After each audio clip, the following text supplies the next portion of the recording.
Assalamualaikum warahmatullahi wabarakatuh. Perkenalkan, nama saya Lia Nur Rohma dari kelas 10 BDPA. Di sini saya akan menjelaskan tentang kekuasaan Inggris di Indonesia. Pada tanggal 18 September 1811, mulailah kekuasaan Inggris di Indonesia. Gubernur Jenderal Lord Minto secara resmi mengangkat Thomas Stamford Raffles menjadi penguasa Inggris di Indonesia dengan pusat kekuasaan di Batavia.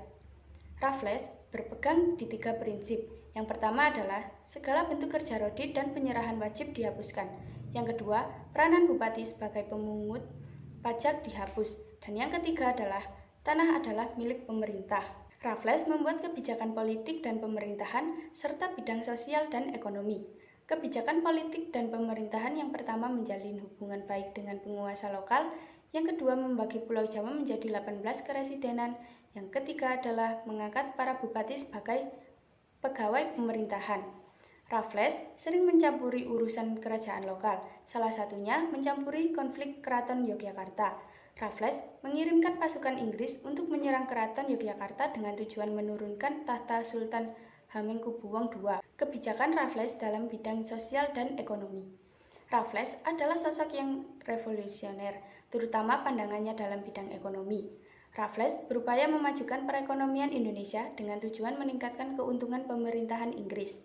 Beberapa kebijakan Raffles adalah menghapus segala bentuk penyerahan wajib, menghapus sistem kerja rodi dan perbudakan, memonopoli garam, menjual tanah kepada swasta dan melanjutkan penanaman kopi, memberi kebebasan dalam usaha perdagangan, dan memberlakukan sistem sewa tanah. Raffles adalah pemimpin yang berpandangan maju.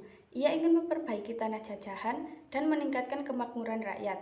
Raffles menemukan banyak kendala, yaitu yang pertama, kurangnya pengawasan pemerintahan, yang kedua, peran kepala desa dan bupati lebih kuat dibandingkan dengan asisten presiden Inggris, dan yang ketiga, sulit lepas dari budaya penjajah, sehingga Raffles dapat disimpulkan menjadi kurang berhasil mengendalikan tanah jajahan sesuai dengan idenya.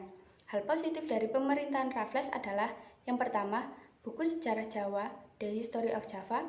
Yang kedua, mengangkat kembali Sultan Sepuh sebagai Sultan Yogyakarta. Yang ketiga, Kebun Raya Bogor.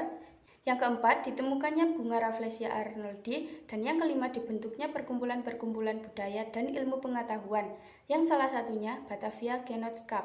Pemerintahan Inggris di Indonesia tidak berlangsung lama. Pada tahun 1815, Raffles digantikan oleh John Vendel. Namun, tidak lama setelah pergantian pemerintahan, Pulau Jawa harus dikembalikan ke Belanda pada tahun 1816. Sekian video dari saya. Wassalamualaikum warahmatullahi wabarakatuh.